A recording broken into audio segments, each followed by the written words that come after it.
Welcome to this week's new book releases. These are the titles coming out the week of October 8th.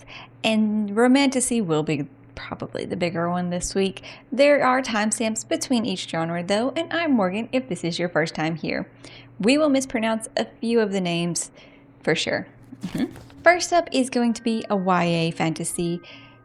I'm going to really say this is going to need to be new adult, because it is classifying itself as romantasy and it delivers sizzling romance. So personally, I don't think this should be in the YA bracket, but that's what they're marketing it as.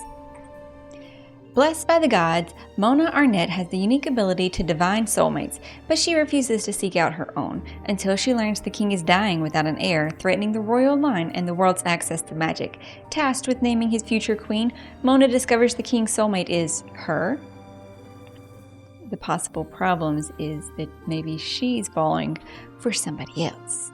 It can, maybe, if done right, bring up the interesting point of soulmates, as how, fated mates is in a lot of stories. But if this is your soulmate, but you love someone else, might as well move into full-blown romantasy then, with two books that were self-published, but are now being trad published. One of them, I think, was only ever in ebook form, and now it's being printed in hardback. The first one, though, is Spark of the Everflame by Pango. Yes, this has been available, like I said, but the trad publishing hardback is coming out.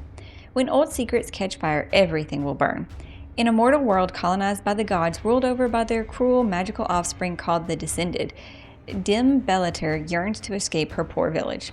With the dying king's handsome yet enigmatic heir watching her every move, and a ruthless rebel alliance recruiting her to join the growing civil war, Dim must navigate the unwritten rules of love, power, and politics in order to save her family and all of mortal kind. And I have heard that this does delve more into the fantasy aspects a little bit than just the romantasy parts, so that's kind of cool. Our other one is The Stars Are Dying by Chloe C.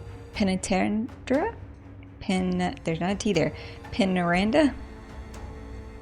I know the end's supposed to have some other emphasis. I don't know. Asteria is a prisoner in her own mind, the past sliding from her grasp like water, but she knows she must escape the tyrannical king who holds her captive and could find her clouded memories once again. This quest leads her to the Libertarium, a succession of trials hosted by the king in which 5 human lands compete for a cycle of safety from the vampires seeking blood, claiming souls, and savaging after dark. Then a very humorous romantasy. Really, based off the description, I'm not entirely sure why it's classified as romantasy instead of just fantasy. It says paranormal romance. There's got to be something. How to Summon a Fairy Godmother by Laura J. Mayo. Lady Theodosia Balfour has certainly gotten the short end of the stick. Her stepsister, the newly crowned Princess Beatrice, is telling everyone in polite society that Theo, her sister, and their mother are evil, wicked, and horrid people who treated her like a slave. Though Theo knows this isn't exactly true, it seems her life is thoroughly ruined by the rumor. With the Balfour family estate on the verge of bankruptcy, Theo's only path forward is a forced betrothal to the Duke of Snowbell, a foul-tempered geezer who wishes only to use her as a broodmare for spare heirs. After discovering a way to summon a fairy in Beatrix's old room, Theo thinks her prayers have been answered, but the fairy she meets isn't at all what she imagined. Before she receives magical assistance, Cicely sets Theo 3 tasks, seemingly to prove that Theo is a selfless and kind person. That last sentence got me. I couldn't. I'm sorry. It sounds so funny though. It sounds like it's going to be really funny. Then we have The Wedding Witch by Erin Sterling. This is the 3rd book in the Graves Glen series.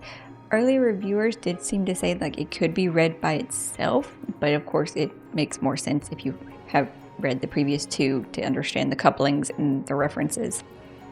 This one doesn't actually take place in Graves Glen or at Halloween, which is slightly disappointing because they both have.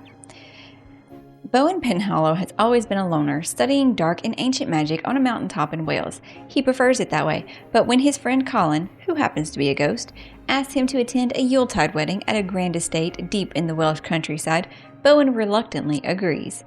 Tamsin Bly is not a witch, but she makes her living off of them. As a procurer and seller of magical items, Tamsin's business is not always above board, but she's been trying to fix that, mostly.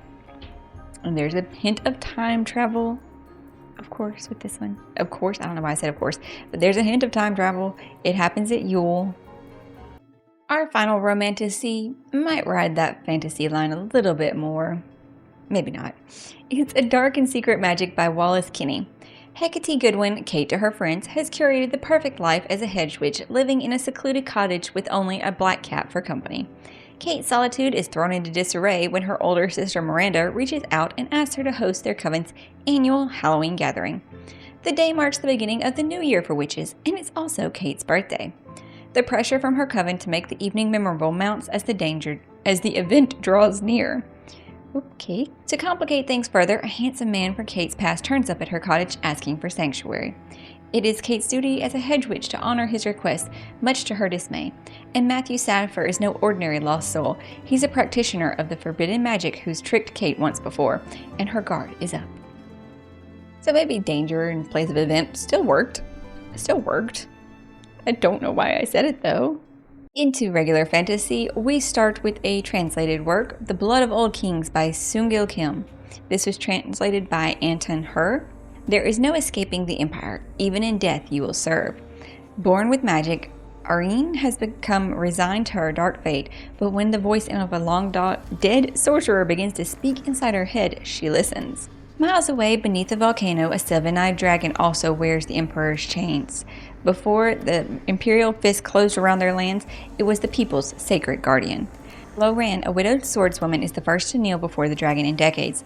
She comes with a desperate plea and will leave with a sword of dragon fang in hand and a great purpose before her. Then we have The Stone Witch of Florence by Anna Raish, 1348. As the Black Plague ravages Italy, Genvara de Gaspero is summoned to Florence after nearly a decade of lonely exile. Genvara has a gift. Harnessing the hidden power of gemstones, she can heal the sick, but when word spreads of her unusual abilities, she is condemned as a witch and banished. Now the same men who expelled her are begging for her return. I keep saying her name, goodness. Genvira obliges, assuming the city's leaders are finally ready to accept her unorthodox cures amid a pandemic. But upon arrival, she is tasked with a much different mission. She must use her collection of jewels to track down a ruthless thief who is ransacking Florence's churches for priceless relics, the city's only hope for protection. If she succeeds, she'll be recognized as a physician and never accused of witchcraft again. But nefarious schemes and plots are afoot. Our thriller this week is The Last One at the Wedding by Jason Rekulak. Frank Zatowski is shocked when his daughter Maggie calls him for the first time in 3 years. He was convinced that their estrangement would become permanent. He's even more surprised when she invites him to her upcoming wedding in New Hampshire. Frank is ecstatic and determined to finally make things right.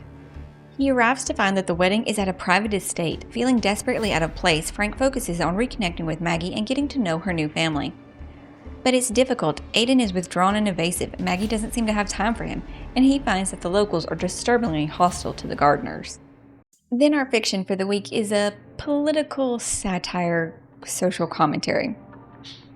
Shock Induction by Chuck Palahniuk. These kids have been under surveillance since birth, monitored and measured by an online service called Greener Pastures. It's here, in Greener Pastures, that billionaires observe and recruit the next generation of talent. The highest test scores, the best grades, and the most niche extracurriculars just might land these teenagers an enticing offer at auction. Oh, it's taking place at a high school. Prep high school thing? A couple $1 billion in exchange for the remainder of your life and intellectual labor sounds like a pretty fair deal, doesn't it? We end the week with a nonfiction that's a memoir, biography. I want to call it more of a memoir, as it was written by her versus somewhere else writing it about you. That's Melina by Melina Trump. This talks about her childhood in Slovenia and the pivotal moments that led to her fashion career, her meeting the president and their marriage and life, her being first lady, and the causes that are close to her heart that she advocates for. That's all for this week's list. If there are any other titles that I didn't mention and you want people to know about that come out this week, be sure to leave them in the comments down below. Maybe you were able to find something, though, that you want to pick up or put on a future TBR to try. I hope so. If you enjoyed this, maybe you'll check out some of my other videos and consider subscribing. I hope you're finding something awesome to read today, though, and I'll see you in the next one.